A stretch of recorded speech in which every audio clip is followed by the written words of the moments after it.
Thank you sir.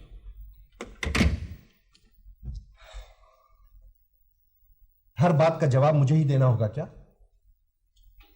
वो एक दाग बन चुका है मेरे लिए, तुम्हारे लिए। क्या उसके हाथ इस कदर लंबे हो चुके हैं कि तुम्हारी जंजीरें छोटी रह जाती हैं?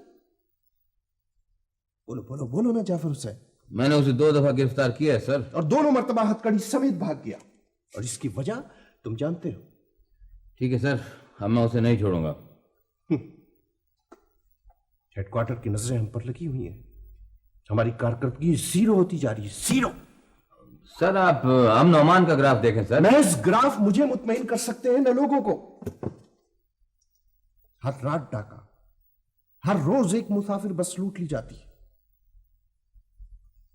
कोई ऑपरेशन कामयाब भी हुआ या कोशिश ही नहीं की गई। सिर्फ मोती की गड़बड़ है सर, और मुझे मुखबर अजीज ने बताया क्या गड़बड़ है मोती की?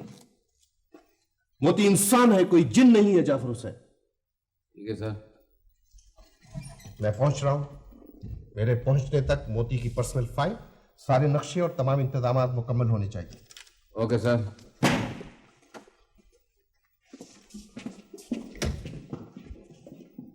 एसपी साहब से मिला।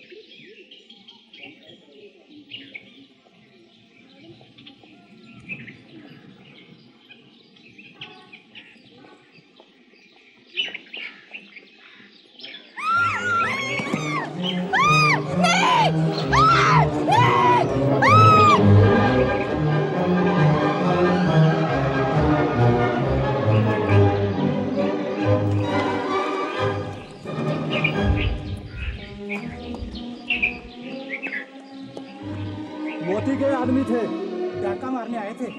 बेचारे खुर्शीद को चिखने मारते उठा के ले गए। छुड़ा नहीं सकते थे तुम? मुझे लगता है तुम्हारे रगों में खून नहीं है, रह सकती है। साहब जी, 2 मर्तबा रास्ते में रोक कर कहा था जी। क्या कहा था?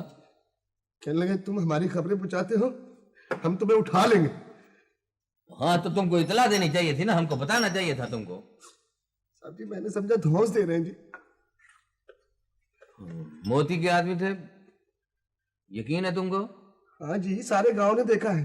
अगर आपको यकीन नहीं है ना, तो आप मौके पे चल के खुद तफ्तीश कर ले। तफ्तीश करने की क्या जरूरत है? तफ्तीश की तो वहां जरूरत होती है जहां कोई शक हो। मुझे यकीन था कि वो अपने आप को गिरफ्तारी के लिए पेश कर देगा, लेकिन अब उसने अपने सीने में लगने वाली गोली को दावत दे दिया। साहब जी जरा तशरीफ ते उठान। अच्छा ओए।